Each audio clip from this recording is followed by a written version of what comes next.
ఆయనేమో మన క్లారిఫికేషన్ ఇస్తానని అంటున్నారు.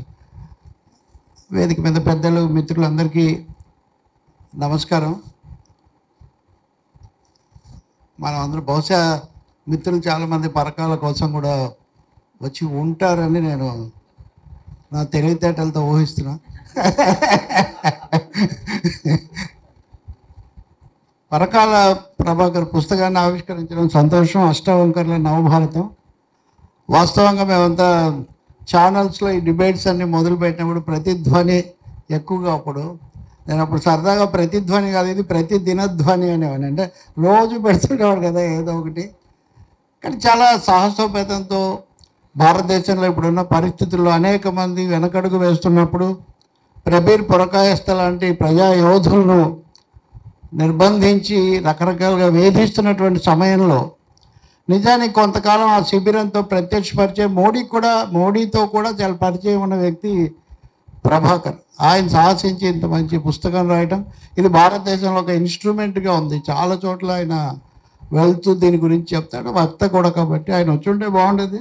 ఏదైనా మీరు ఈ పుస్తకం చదివిన తర్వాత చాలా కోణాలు, ఎందుకంటే మనం మోడీ అంట 3D అనుకోవాలి, మోడీని 3D అని చదువుకోవాలి. దానికి అనేక డైమెన్షన్స్ ఉంటాయి. వాటి అన్నింటినీ కూడా ఈ పుస్తకంలో చెప్పారు. మనం ఆవిష్కరించుకున్నాం కాబట్టి పురకాయస్థ ఈరోజు భారతదేశంలో సాగుతున్నటువంటి పరిస్థితికి ప్రతిబింబంగా ఉన్నాడు. మేధావుల యొక్క కర్తవ్యానికి, ప్రజాస్వామ్య యోధులు, మరీ ముఖ్యంగా మీడియా మీద ఉన్నటువంటి బృహత్తరమైనటువంటి బాధ్యతకు, పరీక్షకు కూడా ఆయన జీవితం ఒక ప్రతీకగా ఉంది, ప్రతిబింబంగా ఉంది. ఆయన వెంటనే విడుదల చేయాలని కూడా మన సమావేశం అంతటి తరఫున కూడా మనం కోరాల్సినటువంటి ఒక సందర్భం. ఆయనకు సంఘీభావం చెప్తూ ఆయనలాగే పోరాడేటటువంటి యోధులు, కలం యోధులు, మామూలు పోరాట యోధులు, అక్షర యోధులు అందరూ కూడా పురకాయస్థ. మిత్రులారా, రాజ్యాంగ పరిరక్షణకు ఈరోజు మనం రోల్ ఆఫ్ ఇన్వెస్టిగేటివ్ ఏజెన్సీస్ అనే దానికి ఏంటని నాకు అది టైటిల్ చూస్తుంటే ఒకటి అనిపిస్తుంది. Investigative agencies in recent times అనేదాన్ని డీసెంట్ టైమ్స్ అనేవి ఒకప్పుడు ఎప్పుడైనా ఉండేవా, ఉంటే అప్పుడు ఎలా ఉండేది అనేది మొదటిది. ఇన్వెస్టిగేటివ్ ఏజెన్సీస్ అనేవి ఇప్పుడు ఇన్స్టిగేటెడ్ ఏజెన్సీస్గా ఎలా మారిపోయాయి అనేది రెండో విషయం. ఈ రెండు కూడా నేను కేవలం ఏదో పదాల గారడీ కోసం నేను చెప్పట్లేదు.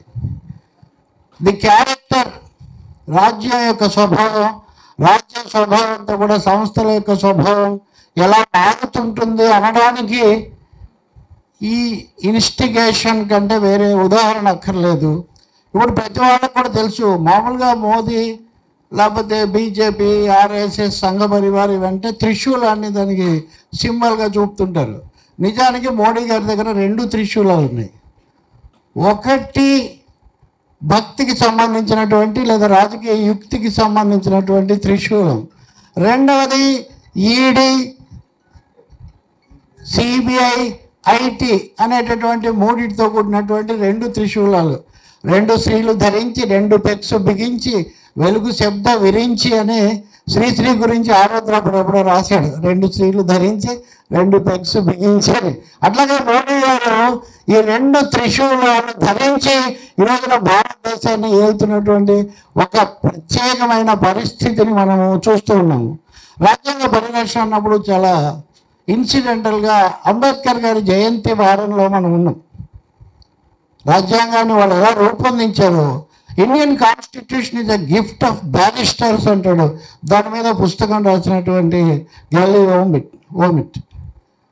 Gift of బ్యారిస్టర్స్. ఎంతమంది ఎంత బుర్రలు పగలగొట్టుకొని ప్రపంచంలో ఉన్న అప్పటికున్న రాజ్యాంగాలన్నీ కూడా మదించి భారతదేశం యొక్క విశాల విస్తృత వైవిధ్య భరితమైనటువంటి లక్షణాలను దృష్టిలో పెట్టుకొని, నిజంగా భారత రాజ్యాంగం లిఖిత రాజ్యాంగాల్లో చాలా పెద్దది. అంటే భారతదేశ జనాభా ప్రపంచంలో పెద్దది. భారతదేశంలో ఉన్న వైవిధ్యం, భారతదేశం యొక్క చరిత్ర, భారతదేశం యొక్క సంస్కృతి కూడా అంత విస్తృతమైన విశాలమైనటువంటి చాలా అనౌచారంగా వచ్చినటువంటి వీటన్నిటిని దృష్టిలో పెట్టుకొని మీరు మనకు ఓపిక ఉన్నప్పుడు కాన్స్టిట్యూషనల్ పేపర్స్ కొంత అక్కడక్కడ చూస్తే కూడా ఫెడరలిజం ఎలా ఉండాలి, గవర్నర్ ఎలా ఉండాలి, ప్రధాని ఎలా ఉండాలి, రాష్ట్రపతి అచ్చంగా బ్రిటిష్ రాణిలాగా ఉండాలా వద్దా, దర్యాప్తు అంటే ఏం చేయాలి, మానవ హక్కులు అంటే ఏంటి, పాజిటివ్ డిస్క్రిమినేషన్ అనేది ఉండాలా వద్దా, ఆచారాలు, సంస్కృతి, మొత్తం ఇటువంటి వాటిని ఎలా నిర్వచించాలి, ప్రతి విషయాన్ని కూడా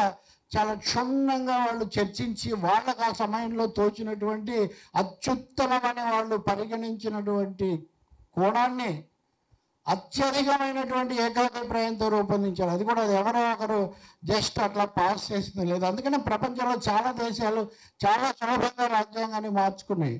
ఇందిరాగాంధీతో పాటు ఓడిపోయింది సిరిమావ బండారు నాయక్. భారతదేశంలో మనం ఏం చేశాము, ఎమర్జెన్సీలో 42వ రాజ్యాంగ సవరణ తీసుకొస్తే దాన్ని రద్దు చేసి 44వ రాజ్యాంగ సవరణతో మళ్ళీ పాత రాజ్యాంగాన్ని పునరుద్ధరించుకున్నాం. సిరిమావ బండారు నాయక్ తర్వాత అధికారంలోకి వచ్చినటువంటి జూలియస్ జయవర్ధన్ పార్లమెంటరీ ప్రజాస్వామ్యాన్ని రద్దు చేసి అధ్యక్ష తరహా పాలన పెట్టాడు.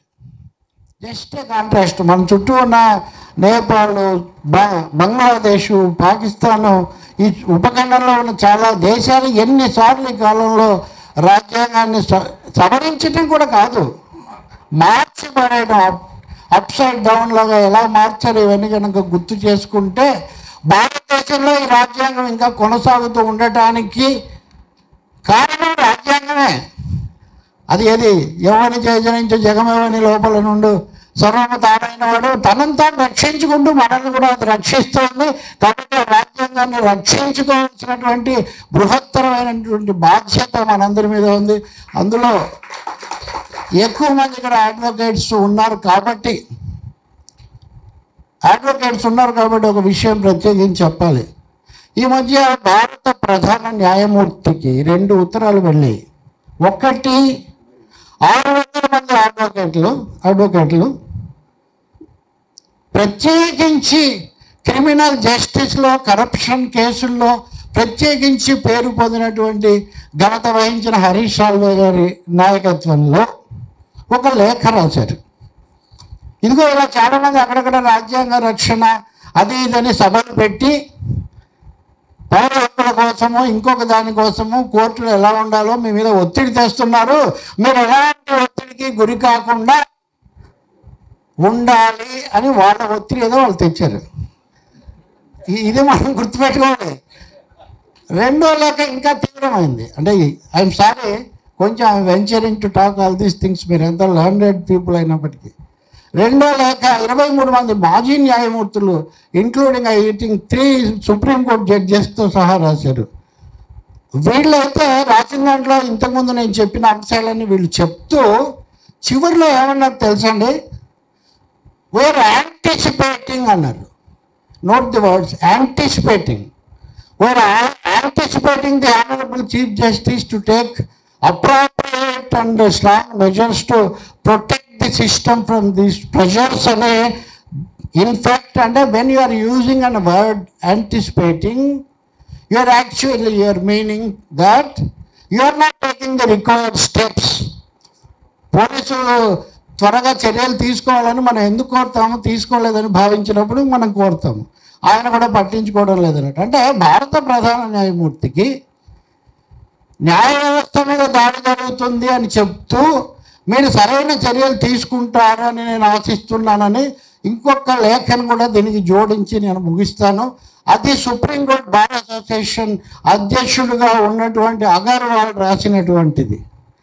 ఏ తీర్పు అయితే భారతదేశంలో ప్రజాస్వామ్యం ఇంకా బ్రతికి ఉంది, న్యాయ వ్యవస్థ కొత్త గొప్ప కొట్టుమెట్టాడుతూ ఉంది, రక్షిస్తుంది అని ఒక నమ్మకం కొంత కలిగించిందో ఆ ఎన్నికల బాండ్ల తీర్పు, ఎలక్ట్రల్ బాండ్స్ మీద సుప్రీంకోర్టు ఇచ్చినటువంటి తీర్పు ప్రైవసీకి భంగం కలిగిస్తుంది అని, గోప్యత హక్కుకు భంగం కలిగిస్తుంది. ఎవరి గోప్యత? 100,000 కోట్లు విరాళాలు ఇవ్వగలిగినటువంటి కార్పొరేట్ సామ్రాట్ల యొక్క గోప్యతకు భంగం కలిగిస్తుంది. ఇంకేముంది అని లేఖ రాశారు. ఆ లేఖతో fortunately for we have to hail the advocate spirit of Supreme Court Bar Association. They rejected the letter and they straight away వాళ్ళు ఏమన్నారంటే have no right to claim the chairmanship of Bar Association in this particular case take it as your own letter అన్నారు. Your own personal letter, మీ వ్యక్తిగత హోదాలో రాసిన లేఖను మా bar అసోసియేషన్కు అంటగట్టకండి, ఆపాదించకండి అన్నారు. అంటే ఒక ఆయనకి అలా అన్న తర్వాత 600 మంది లేఖ రాశారు, 21 మంది జడ్జీలు రాశారు. అంటే మన దేశంలో మనకు కథ చెప్తారు, శ్రీరాముడు ఒకసారి బాణం వేస్తే జింకకెళ్ళి తగిలిందట. ఆ జింక తీర తర్వాత చూసి జింకను, అయ్యయ్యో నువ్వెందుకు నాకు చెప్పలేదు, నువ్వే అని, ఇంకెవడన్నా బాణం వేస్తే నీకు చెప్పావని, నువ్వే బాణం వేసావు, నేను ఇంకెవరికి చెప్పానని ఆ జింక అందని చెప్పి కథ చెప్తూ ఉంటారు. సో భారత ప్రధాన న్యాయమూర్తిగా మీరు ఇలా చేయండి అని ఆదేశిస్తూ లేఖ రాస్తుంటే ఇంకా ఆయన ఎవరికి చెప్పాలి? ఇంకా ప్రప్రధాన న్యాయమూర్తి ఇంకెవరు లేరు కదా మనకు. సో ప్రప్రధాన న్యాయమూర్తులు మీరు, నేను, ఈ భారతదేశంలో రోడ్డు మీద నడుస్తున్నటువంటి ప్రతి సగటు పౌరుడు.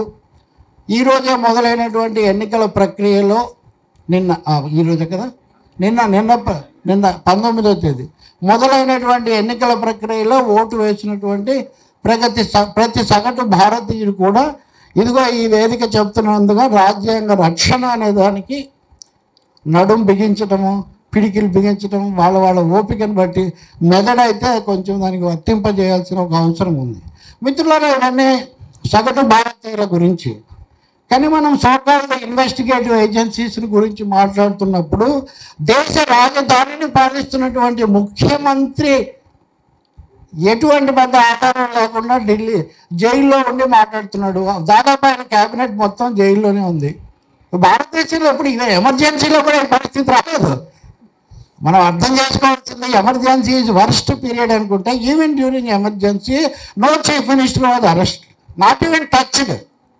కొన్ని సందర్భాల్లో కరుణానిధి ప్రభుత్వాన్ని బర్తరఫ్ చేసినట్టుగా చేశారేమో కానీ ఎవరిని అరెస్ట్ చేయలేదు. సో మొదటిసారిగా ఈ దేశ హేమంత్ సోరెన్ కూడా దాదాపు చీఫ్ మినిస్టర్గా మనం పరిగణించాలి.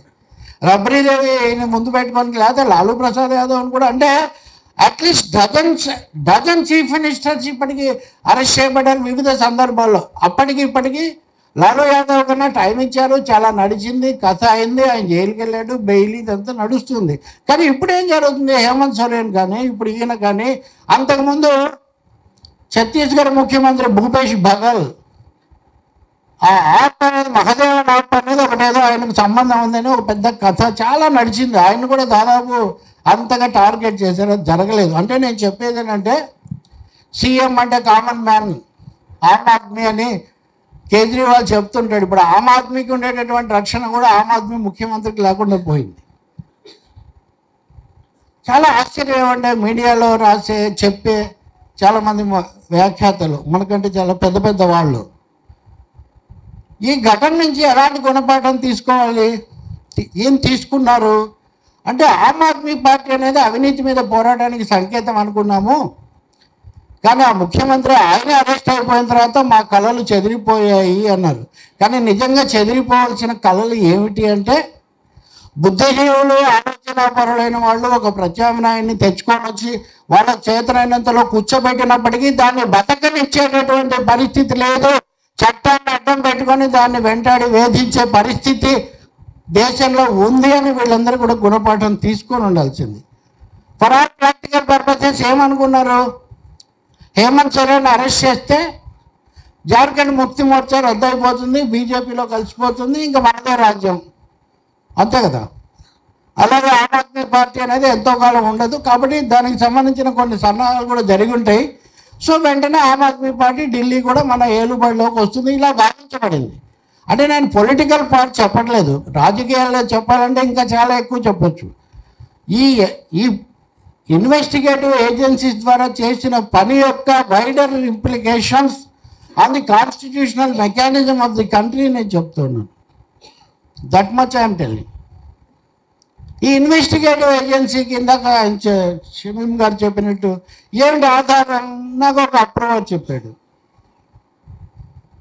అప్రూవర్ ఎప్పుడు చెప్పాడు, ఎన్నిసార్ల తర్వాత చెప్పాడు, ఎన్ని అరెస్టుల తర్వాత చెప్పాడు, అప్రూవర్ చెప్పిన దానికి చట్టంలో ఇంతకుముందు ఎంత విలువ ఉంది అవన్నీ అక్కర్లేదు కదా. మా పిఎంఎల్ఏ చట్టం ఉంది, పిఎంఎల్ఏ చట్టం కానీ ఈడీ అనేది కానీ ఎలా ఏర్పడ్డాయి, ఇది చాలా ముఖ్యమైన అంశం.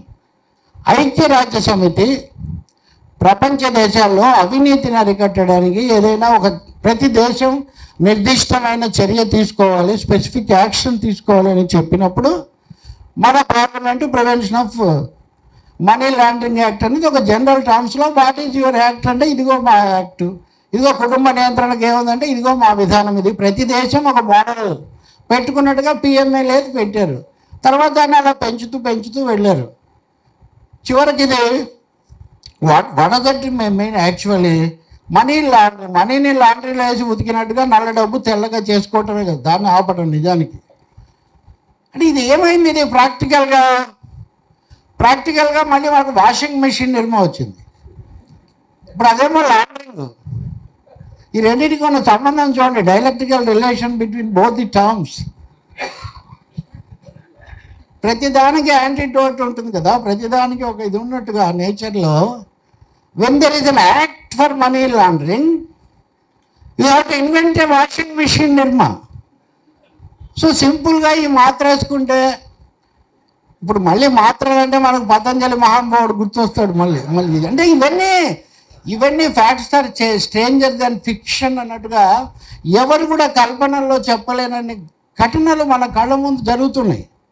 దాదాపు ఇక్కడ ఉన్న వాళ్ళలో ఒక సగం మంది 50, 60, 60 ఏళ్ళ వాళ్ళు ఉన్నారనుకుంటే ఈ షుగర్ పోదని తెలుసు, దగ్గు పోదని తెలుసు, ఇంకా చాలా పోవని తెలిసి కూడా ఎన్ని మందులు నమ్మి మనం బ్రతుకుతున్నాము. సంథింగ్ లైక్ దట్ కదా. సో సిమిలర్గా వీటన్నిటికీ మళ్ళీ వేరేవి. అలాగే ఇక్కడ కూడా దీనికి విరుగుడుగా మనీ లాండరింగ్కి విరుగుడు ఏంటంటే వాషింగ్ పౌడర్ అని చెప్పి ఎవరెవరు అలా చూస్తే అస్సాం ముఖ్యమంత్రిగా ఉన్న హిమంత కుమార్ శర్మ, విశ్వ నారాయణ రాణే మహారాష్ట్ర, సువేందు అధికారి తృణమూల్ కాంగ్రెస్లో చాలా ముఖ్యంగా ఉన్నాడు.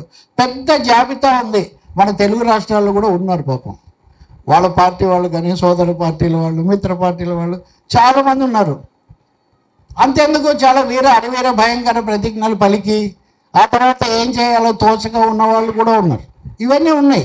అంటే మనీ లాండరింగ్ యాక్ట్ అనేది అలా పెంచుకుంటూ పోయి చెప్తూ ఉంటారు. ఈరోజే అనురాగ్ సింగ్ మేఘావాలా చెప్పాడు, కాంగ్రెస్ మమ్మల్ని అంటుంది ఏంటి, అసలు ఈ చట్టం తెచ్చిందే మీరని. తెచ్చినప్పటికీ ఇప్పటికీ రూపం లేదండి. గంగా చంద్రముఖిగా మారింది అన్నట్టుగా. అసలు ఆ చట్టం ఎందుకు వచ్చిందో, ఎలా వచ్చిందో, ఇప్పుడు ఎలా ఉందో దాని సృష్టికర్తలకే తెలియనట్టుగా అది మారిపోయిందనమాట. ఇందాక సార్ చెప్పినట్టు అసలు న్యాయానికి ఉన్న నిర్వచనమే మారిపోయింది. Somebody is presumed to be innocent till his guilt is proved అన్నటువంటి సూత్రాన్ని తలకిందులు చేసి ది అక్యూజ్డ్ అని ఈవెన్ డౌటెడ్. అక్యూజ్డ్ అనేది కూడా పెద్ద పదం. వీళ్ళు అక్యూజ్డ్ అని కూడా కాదు, ఎప్పుడు ఎవరిని అక్యూజ్ చేస్తారో ఏమీ తెలియదు. సస్పెక్ట్ అంటే ఏమనాలి, the suspect is suspected here. మీ సస్పెషన్ కూడా ఏదో గ్రౌండ్ ఉండాలి కదా, ఉండాలి. So suspicion for political reasons, suspicion for extraneous reasons, not for strict technical reasons. Strict technical రీజన్స్కి అనుమానం వస్తే కొంత అర్థం ఉంది. నాకు నచ్చలేదు కాబట్టి, నేను ఇరికించాను కాబట్టి ఇట్లా అని. సో మిత్రులారా, ఈ త్రిశూల వ్యూహం అన్నది ఒక విధంగా భారతదేశంలో రాజ్యాంగబద్ధమైన నిర్వహణకు, కాన్స్టిట్యూషనల్ ఆర్డర్ ఆఫ్ థింగ్స్కు చాలా పెద్ద బెడదగా తయారైంది అనేది నిస్సందేహంగా నిజం. ఇది పౌరులు, రాజకీయ పార్టీలు దీన్ని దాటి రూలర్స్, ఆల్మోస్ట్ ఫెడరల్ వ్యవస్థలో ఒక ముఖ్యమంత్రి కూడా ఈక్వల్లీ కాన్స్టిట్యూషనల్. ఒక సుప్రీంకోర్టు ఎంతో, హైకోర్టు కూడా రాజ్యాంగానికి సంబంధించి అది ఫైనల్ అని తప్ప లెవెల్లో పెద్ద తేడా ఏం లేదు, అంటే దాని హోదాలో. అందువల్ల దీన్ని ఏదో కేవలం ఎవరినో పట్టుకుంటున్నారు, ఎవరినో చేసుకుంటున్నారు, మన దాకా ఏమీ రాదంటే ఎవరి దగ్గరైనా రావచ్చు. దేవాంతకుడు సినిమాలో ఒక డైలాగ్ ఉంటుంది, సూర్యకాంత్ అంటే దేవాంతకుడు ఆధారంగానే తర్వాత యమగోళ, తర్వాత యమలీల, ఈ యమ పరంపర ఇప్పుడు మనం చూస్తున్న ఎమర్జెన్సీ అన్నీ. ఎమర్జెన్సీలో యమగోళలో కూడా ఒక పాట ఉంటుంది, యముడి నిరంకుశ పాలన వద్దు, యమ అర్జెన్సీ ఇకపై రద్దు అని. సో మన కళలు అట్లా అటువంటి స్పృహ ఉండేది, అది పోయింది. సరే, మనం దాన్ని పక్కన పెడదాం, సినిమాల్లోకి వెళ్తే అసలుది కాస్త పోతూ ఉంటుంది. కాబట్టి ఈ ఆర్డర్ ఆఫ్ థింగ్స్ ఏ విధంగా ఇక్కడ డిస్టర్బ్ అవుతున్నాయి అనేది కనుక మనం చూస్తే దీన్ని ఏదో నామినల్ థింగ్ లాగా చూడడానికి కానీ కేవలం పొలిటికల్ అని అనుకోవడానికి కానీ వీల్లేదు.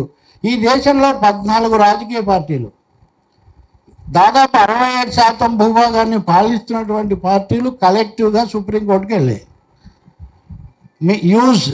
యూజ్ చేసినా ఒకటే, మిస్యూజ్ చేసినా ఒకటి. In the case of these investigations the difference between use and misuse అనేది దాదాపు లేకుండా పోయింది. Using almost has become misuse. ఎందుకంటే వాళ్ళు సుప్రీంకోర్టు ముందు కేసు వేసినప్పుడు అందులో లెక్క చెప్పారు, 93% కేసులు ప్రతిపక్షాల మీద, నాన్ బీజేపీ పార్టీస్ మీద మాత్రమే పెడుతున్నారు అని చెప్పారు. సో ఇది బీజేపీ నాన్ బీజేపీ ముచ్చట కూడా కాదు, అది 93% కేసులు వేరు కదా. సో యూపీఏ ప్రభుత్వం ఉన్నప్పుడు పెట్టిందే 14-15 కేసులు, అందులో 53% మట్టుకే 115 కేసుల్లో 53% మట్టుకే ప్రతిపక్షాల మీద పెట్టారు.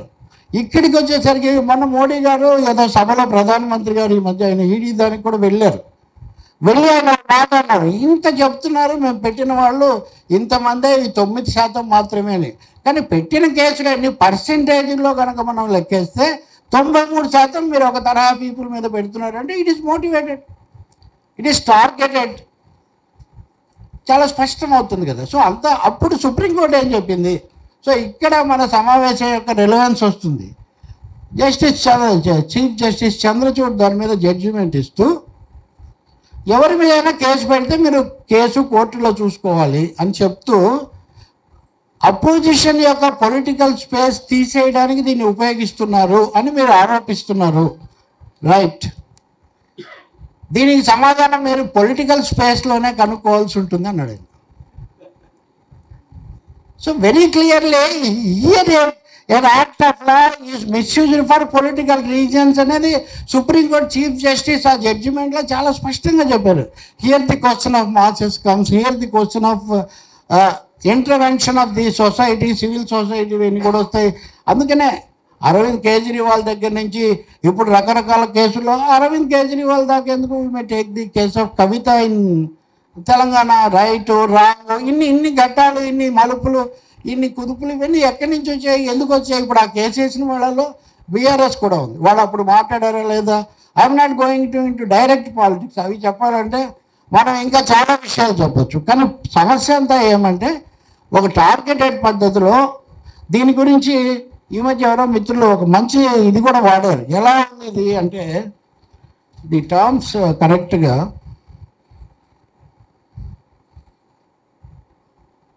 క్లియర్, డెలిబరేట్, సినిస్టర్, చాలా క్లియర్గా, చాలా డెలిబరేట్గా, చాలా సినిస్టర్ ప్యాటర్న్లో ఇది జరుగుతూ ఉంది అని చెప్పారు. హౌ? దీన్ని ఎలా? పోలీసులు ఎవరినైనా పట్టుకుంటే ఎఫ్ఐఆర్ పెట్టాలి, తప్పనిసరి. ఎఫ్ఐఆర్తో ఈక్వల్ అయింది ECIR as for as ED is concern. కానీ ఈసీఐఆర్ లేకుండా కూడా చేయొచ్చు, పోలీసులు ఎఫ్ఐఆర్ లేకుండా చేయకూడదు. సార్ ఇక్కడే ఉన్నారు కదా. కానీ ఈడీకి ఈసీఐఆర్ లేకుండా చేసే అధికారం ఇచ్చారు.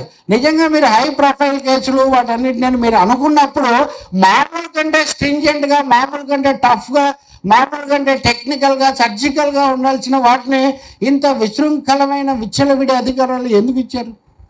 ఎవరు వాళ్ళని నడిపిస్తున్నారు? హియర్ నేను ఇక్కడ ఒక చిన్న బ్రేక్ తీసుకొని మనం సిబిఐ దగ్గరికి వెళ్తాం. సిబిఐ సార్, సిబిఐ అది పోయానో సిబిఐనే పంజరంలో చిలుక అన్నారు, బర్డ్ ఇన్ ది కేస్ అని ఎవరన్నారు? నేను కాదు, విద్యాసాగర్ గారు కాదు, సిబిఐ డైరెక్టర్ అన్నాడు. ఎక్కడన్నాడు? సుప్రీంకోర్టులో అన్నాడు. సుప్రీంకోర్టులో అన్నాడు మిత్రులారా. అన్నప్పుడు వాజ్పేయి గారు కూడా ఉన్నారు. ఉన్నంత మోదీ వచ్చిన తర్వాత వాజ్పేయి గారు అనే ధర్మాత్ముడు, మహాత్ముడు, అసలు ఇట్లాంటి వాళ్ళు కూడా ఉంటారా? జైపాల్ రెడ్డి గారు ఒకసారి అన్నారు నాతో, ఏమనంటే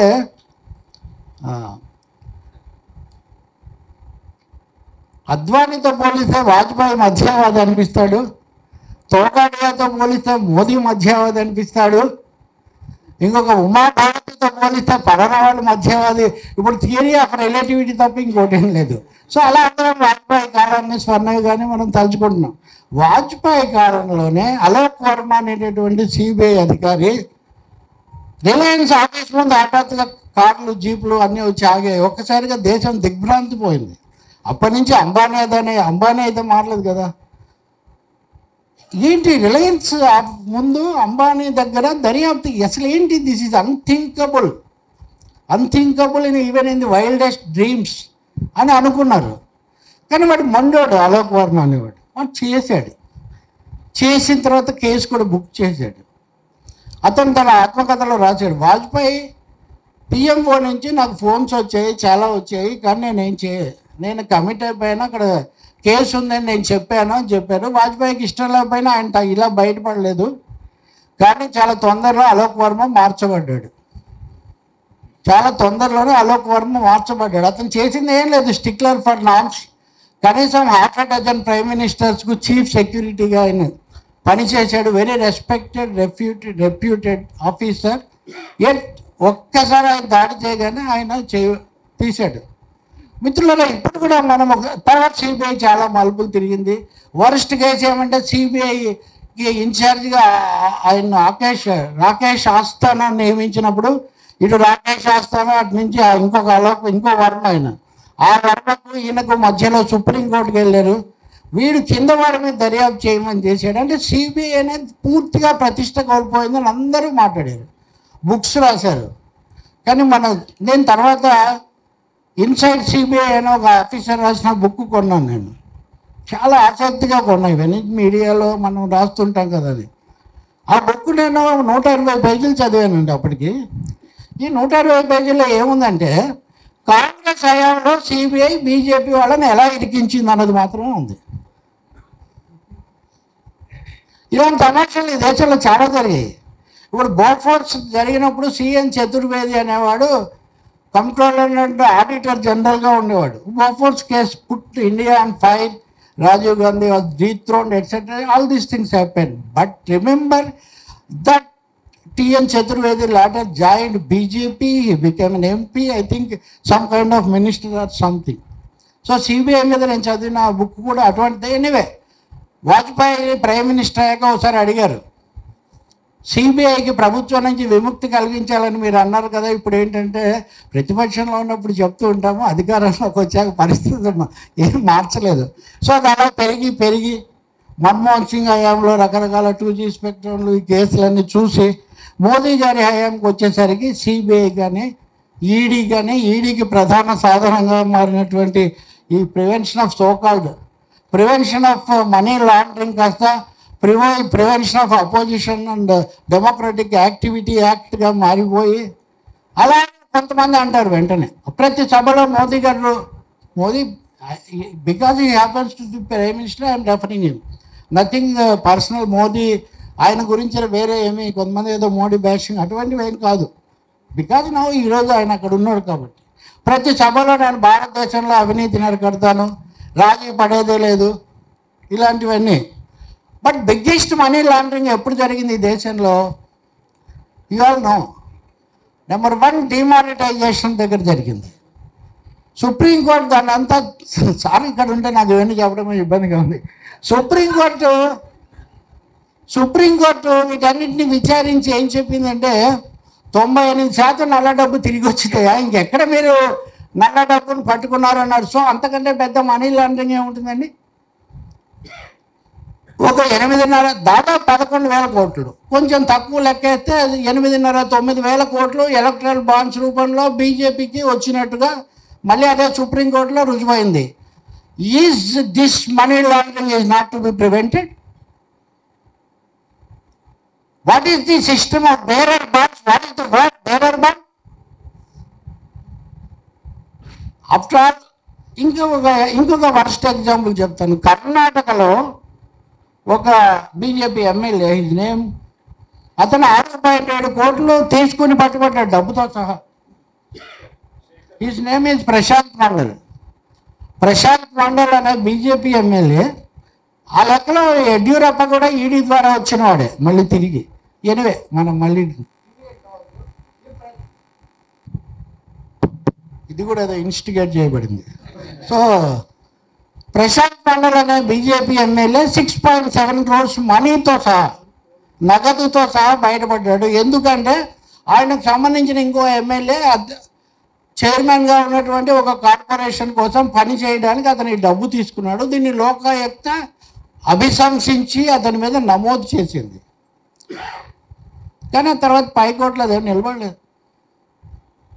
కాబట్టి అవినీతి గురించి, అంటే సమయానుకూలంగా రేట్లు హెచ్చించబడడానికి కొంతమంది బోర్డు పెట్టినట్టుగా రాజకీయ అనుబంధాలకు అనుకూలంగా కేసులు మార్చబడును అన్నటువంటి ఒక కొత్త సూక్తి ఇక్కడ వచ్చింది. కాబట్టి ఇప్పుడు ఎలక్ట్రల్ బాండ్స్లో ప్రైమ్ మినిస్టర్ గారు బాహాటంగా బలపరుస్తున్నారు. ఎవ్రీబడి రిగ్రెట్స్ ది జడ్జిమెంట్ అని కూడా ఆయన ఈ మధ్య కామెంట్ చేశారు. ఏఎన్ఐకి ఇచ్చినటువంటి వార్తా సంస్థకి ఇచ్చిన జడ్జిమెంట్లో the judgment which was hailed as historical advise, ఏది very bold etcetera etcetera, Amit Shah garu కాదన్నారు. ఐ రెస్పెక్ట్ సుప్రీంకోర్టు, బట్ ఇంకేదో మార్గం చూసుండాలి కానీ దాన్ని రద్దు చేసి ఉండకూడదు అన్నారు. ఆర్ఎస్ఎస్ మార్గదర్శక మండలి కూడా అదే తీర్మానం చేసింది. ప్రధానమంత్రి గారు కూడా to brand it as unconstitutional is very regrettable అని ఆయన చెప్పారు. అంటే మీరు మనీ లాండరింగ్ అంటారు, మనీ లాండరింగ్కు సాధనంగా ఉన్నటువంటి ఎలక్ట్రల్ బాండ్స్ రాజ్యాంగ విరుద్ధం అని, రైట్ టు రాంగ్ కాదు, రాజ్యాంగ విరుద్ధం అని చాలా స్పష్టంగా సుప్రీంకోర్టు చెప్తే మీరు సుప్రీంకోర్టును తప్పుపడతారు. అంటే ఎంత ఎంత బాహాటంగా, ఎంత అన్అబేషడ్గా జరుగుతున్న విషయాలు అనడానికి ఇవి ఉదాహరణలుగా ఉన్నాయి. బట్ మనకు మిడిల్ క్లాస్ మెంటాలిటీ కానండి, లేకపోతే గాంధీ గారి దేశం కాబట్టి అనండి, అవినీతి తప్పే కదండి, అవినీతి మీద చర్య తీసుకోవాలి కదండి. Any minimum law in this world, even in our homes, double standards ఉండకూడదు, ద్వంద్వ ప్రమాణాలు ఉండకూడదు అనేది న్యాయ వ్యవస్థలో అతి ముఖ్యమైన సూత్రం. ఎక్స్కు వర్తించిందే వైకి వర్తించాలి, వైకి వర్తించిందే ఇంకొక జెడ్కు వర్తించాలి. మీరు ఏ సమయంలో అయితే జెడ్కు ఒక విధంగా ఇస్తారో ఇంకొకరు ఇస్తారో అని అది న్యాయం కాదు. అది ఇంకా అది అపరెంట్లీ అది ప్రత్యక్షమైనటువంటి అన్యాయం జరుగుతుంటే ఇక్కడ జరుగుతున్నది ఏంటంటే, ఒకటి, మూడోది, ఎప్పుడు ఇది process of reform, punishment, investigation, what ever it is, it should be in an order.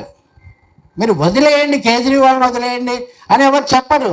కానీ కేజ్రీవాల్ను ఎన్నికలు జరుగుతున్నప్పుడు, నామినేషన్లు వేస్తున్నప్పుడు, దేశం కొత్త పార్లమెంట్ని ఎన్నుకుంటున్నప్పుడు అప్పుడే అరెస్ట్ చేయాలా? చేసిన తర్వాత బెయిల్ కూడా ఇవ్వకూడదా? మీరు అసలు ముఖ్యమంత్రి పదవి మీద కూడా కేసు నడిపారు. రాజ్యాంగంలో ఎక్కడ జైలుకు వెళ్తే ముఖ్యమంత్రి కాకూడదు, ఉండకూడదని ఎక్కడ లేదే. అప్పుడు the moment is arrested he lose his post అని ఉండాలి కదా. ఇప్పుడున్నటువంటి మన చట్టం కూడా 2 సంవత్సరాలకు మించి శిక్ష పడితే ఆటోమేటిక్గా వాళ్ళ సభ్యత్వం రద్దు అవుతుందని ఉంది. అందుకనే నిన్న ఆంధ్రప్రదేశ్లో దళితులకు శిరోముండనం చేసినటువంటి కేసులో 18 నెలలు మాత్రమే శిక్ష చేశారు. అందుకని ఆయన పైకోర్టుకు వెళ్ళేటటువంటి ఒక అవకాశం లభించింది. ఎస్, ఈయన ఏమండి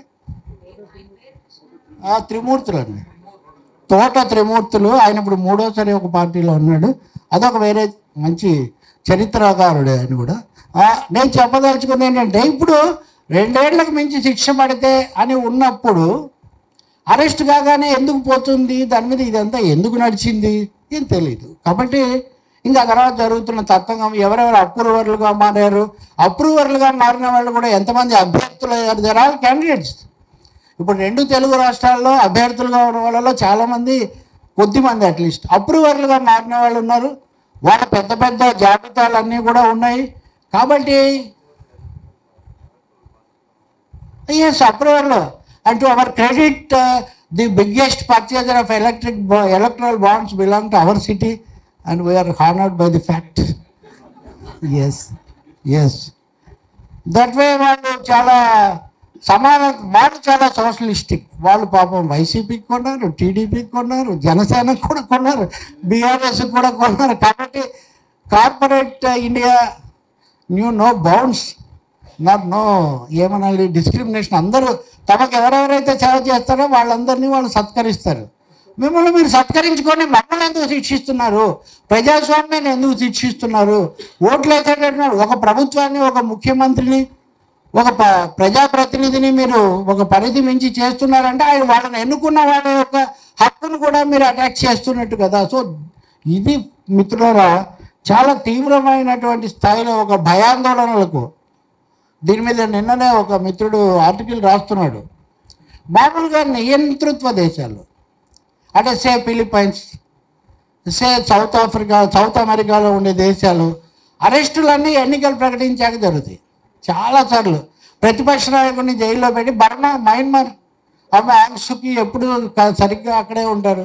మీరు నవ్వు ఎవరు నేరారు పాకిస్తాన్ మనం తీసుకుంటే ఆ వెంటనే ఇప్పుడు ఇమ్రాన్ ఖానా, బెనజీర్ భుట్టోనో మనుషులు మారుతుంటారు కానీ సిస్టమ్ అలాగే జరుగుతుంటుంది. సో ఇస్పో facto this method of arresting and putting key leaders and key constitutional functionaries behind bars at an appropriate correct moment is itself undemocratic. సో చట్టపరంగా చేయకండి, వాళ్ళ మీద కేసులు పెట్టకండి, ఇంకొకటైనా ఎవ్వరు ఏమి చెప్పరు. చట్టపరంగా మీరు చెప్తే చట్టపరంగా ఎదుర్కోవడానికి అటు ఇటు కూడా చాలామంది అడ్వకేట్లు అవన్నీ జరుగుతుంది. Process, due process of law అదంతా కూడా జరుగుతుంది. So here politically motivated, as I was telling, instigated. And yesterday I will conclude within some time, very shortly. The Prime Minister proudly announcing that his Home Minister was arrested when he was the Chief Minister of Gujarat. Incidentally, Amit Shah was not full-fledged Home Minister at that time. He was in charge of, he helpful to Modi. Amit Shah always helps Modi. That is that shows అది బలరామకృష్ణులు ఇట్లా ఉంటారు కదా, హిరణ్యాక్షుడు, హిరణ్యకశిపుడు, లేకపోతే రావణుడు, కుంభకర్ణుడు, ఇట్లా ఇద్దరు ఉన్న మిత్రులు ఉన్న వాళ్ళు మంచి చేట కూడా, వాళ్ళు కూడా ఏం తక్కువ వాళ్ళు కాదండి. రావణుడు పెద్ద శివభక్తుడు కదా, కాబట్టి నేనేం తక్కువలో చెప్పట్లేదు. అన్నదమ్ముల్లాగా ఎప్పుడు ఆయనకు ఉంటాడనమాట. ఆయన్ను జైల్లో పెట్టారు కాబట్టి అదేం కాదు అని ఆయన చెప్తున్నాడు. ఎమర్జెన్సీని గుర్తు చేస్తున్నారు. సార్ మేము ఇవన్నీ ఎందుకు మాట్లాడుతున్నాం అంటే మాకు ఎమర్జెన్సీ గుర్తుంది కాబట్టి అని. ఇంకోసారి ఈ దేశంలో అట్లాంటి ఎమర్జెన్సీ, ప్రజల హక్కులు ఇవన్నీ హరించే పరిస్థితి రాకూడదు అని. కానీ ఎమర్జెన్సీ పెట్టాల్సిన అవసరం లేకుండానే కూడా అవన్నీ చేయొచ్చు అని మీరు నిరూపిస్తున్నారు కాబట్టి మరింత ఆందోళన చెంది ఈ దేశం అంతా రాజ్యాంగ పరిరక్షణ వేదికలు ఇవన్నిటి యొక్క అవసరం వచ్చింది. కాబట్టి సుప్రీంకోర్టు ప్రధాన న్యాయమూర్తిగా మీరు లేఖలు రాసి you're anticipating you to do this అంటే hereby you're directed to do this అనే యాంటిసిపేటింగ్ ఇది అని చెప్పడం అంటే వీఆర్ ఎక్స్పెక్టింగ్ మీ అంతే కదండి అని, అంతే కదా. మీరు తీసుకోవాల్సిన చర్య తీసుకోవట్లేదు. పోలీసులు అన్నాక ఎన్కౌంటర్ చేయాలి, లేకపోతే ఇట్లా అన్నమాట. ఇది ఫైనాన్స్ మినిస్టర్ అన్న తర్వాత వాళ్ళ దగ్గర చేయాలి, అలాంటివి మీరు చేయట్లేదని ఆయనకు warning. I don't know how far. ఆయన అనేక తీవ్రమైన విషయాలు చెప్పారు, కొన్ని వివాదాస్పదమైనవి కూడా ఉన్నాయి. కానీ ఈ సమయంలో రాజ్యాంగం మీద ఇంకా సెక్యులరిజం అట్లాంటివన్నీ నేను ఇప్పుడు చెప్పడానికి సమయం కాదు, మీకు అందరికీ తెలియనివి కూడా కాదు. కానీ ఈ instigation of investigative agencies in a brazen and bizarre way is one of the biggest challenges to the system అని చెప్పి ఇప్పుడు అనిపిస్తుంది. సిమిలర్గా ఇదే సమయంలో market economy, globalization, various kinds of corrupt corporate practices రావడం వల్ల ఇన్సిడెంటల్గా నేను పొద్దున ఏదో మార్గదర్శి అని, ఆర్క్యూస్ అని అవన్నీ పాతవన్నీ చూస్తుంటే అందులో ఉన్న వాళ్ళు చాలామంది ఇప్పుడు మనీ లాండరింగ్ వీటన్నిటిలో కూడా ఉన్నారు చాలామంది, ఫర్ దట్ మ్యాటర్. అంటే అవన్నీ కార్పొరేట్ ప్రాక్టీసెస్ అనుకున్నారు. ఇప్పుడు సత్యం లాంటివి జరిగినప్పుడు దేశం ఒకసారి దిగ్భ్రాంతి పోయింది. కాకపోతే ఏదో అంటారే, ఎవడో ఫెయిల్ అయితే ఏంట్రా అంటే పొరపాటు సార్ అన్నాడు, తర్వాత గ్రహపాటు సార్ అన్నాడు, తర్వాత అలవాటు సార్ అన్నాడు అని. ఇప్పుడు దాదాపు ఈ కుంభకోణాలు, ఈ వ్యవహారాలు ఇవన్నీ ఇంకా పార్టీ మారలేదా, ఈ పార్టీలోనే ఉన్నాడు, ఇప్పుడు ఈ పార్టీ ఓడిపోగానే అందులోకి పోతారని, వాళ్ళని కొనేస్తారని, ఇవన్నీ చాలా సర్వసాధారణమైన విషయాలు ఈ సమాజంలో. మార్కెట్ ఎకానమీలో లేకపోతే కలియుగం, మన పాత భాషలో వీరబ్రహ్మం గారి భాషలో ఇవన్నీ ఏంటంటే అవి మామూలు విషయాలుగా పరిగణించబడే పరిస్థితి తీసుకొస్తూ ఉన్నారు. అంత పని జరిగిందా అని దిగ్భ్రాంత పడే బదులు ఇట్స్ ఏ రొటీన్ ప్రాక్టీస్ కదా అని ఆశ్చర్యపోకుండా ఉండే పరిస్థితి తీసుకొస్తున్నారు. ఈ నేపథ్యంలో మనం ఇందాక చదివినటువంటి ఇలాంటి ప్రబీర్ పురకాయస్థ లాంటి వాళ్ళు మీడియా ఇందులో వర్స్ట్ విక్టిమ్గా ఉంది. And I will conclude because we are election. Rajdeep Sardesai నిన్ననే ఒకటి రాస్తున్నాడు ఎక్కడ ఏమనంటే ఎన్నికల సర్వేల గురించి చెప్పడానికి నేను చాలా వెనుకాడుతున్నాను. ఎందుకంటే ఒకటేమో బీజేపీ తప్పకుండా గెలుస్తుందని చెప్తే నాది గోడీ మీడియా అంటారు, కాదు ఎన్డీఏకి కూడా ప్రాస్పెక్ట్స్ ఉన్నాయని నేను అంటే నువ్వు పూర్తిగా అటు కొట్టుకుపోయావు, నీ బుర్ర ఖరాబ్ అయిపోయింది, ఇంకా చెప్పాలంటే నువ్వు దేశభక్తుడు కాదని కూడా అంటారు. ఎందుకంటే ఇప్పుడు అన్నిటికీ కొలబద్దలు ఇవన్నీ కూడా ఏర్పడి ఉన్నాయి కాబట్టి ఈ సమయంలో ఎవరి కొలబద్దలు వాళ్ళకు ఉండనివ్వండి, ఎవరి నాయకుడికి వాళ్ళు జై కొట్టుకొనివ్వండి, ఎవరి మతంతో వాళ్ళను ఊగిపోనివ్వండి, కానీ అల్టిమేట్ ఈజ్ కాన్స్టిట్యూషన్. దేశానికి ఇప్పటికి కూడా ఈ దేశానికి కాన్స్టిట్యూషన్ ఈజ్ అల్టిమేట్ కాబట్టి let we stand by our constitutional values. ఆ రాజ్యాంగానికి విలువిచ్చి రాజ్యాంగాన్ని కాపాడుకోవటం, ఆ రాజ్యాంగాన్ని అన్ని రకాల ఇన్స్టిగేషన్స్ నుంచి రక్షించుకోవడం ఒక ప్రధానమైన బాధ్యతగా ఉందని, దానికి ఒక పిల్లర్గా ఒక మూల స్తంభంగా ఉండాల్సినటువంటి భావ ప్రకటన స్వేచ్ఛను, న్యాయ పోరాట యోధులను కూడా కాపాడుకోవటం బృహత్తరమైనటువంటి సవాలుగా కూడా ఉంది. బాధ్యతగా మాత్రమే కాదు, ఇన్సిడెంటల్గా ఎన్నికల సమయం కాబట్టి ఎన్నికల్లో ఒక సాధనం. మన ఎవరో రాయేశారు, దెబ్బ తగిలిందంటే రాళ్ళేయకుండా ఓట్లు వేయండి, మీకు నచ్చిన వాళ్ళ మీద ఓట్లు వేయండి, because the system gives you vote. కాబట్టి ఉద్యమాలు చేయటం, ఓట్లతో ఉండటం, పోరాటం మనకున్న హక్కు, దాన్ని మనం ఉపయోగించటం. ఈ త్రిశూల వ్యూహాన్ని, ఈ రెండు రకాల త్రిశూలాలు మన ముందున్నాయి, కానీ ఏ త్రిశూలమైనా ప్రజల ముందండి, ప్రజల చేతుల్లో బ్రహ్మాస్త్రం మటుకు ప్రజల చేతుల్లోనే ఉంటుంది కాబట్టి ఆ బ్రహ్మాస్త్రం ప్రజా చైతన్యమే కాబట్టి దాన్ని ఉపయోగిద్దామని చెప్తూ ఇంతసేపు ఓపికగా మీరు విన్నందుకు మీకు చాలా చాలా ధన్యవాదాలు.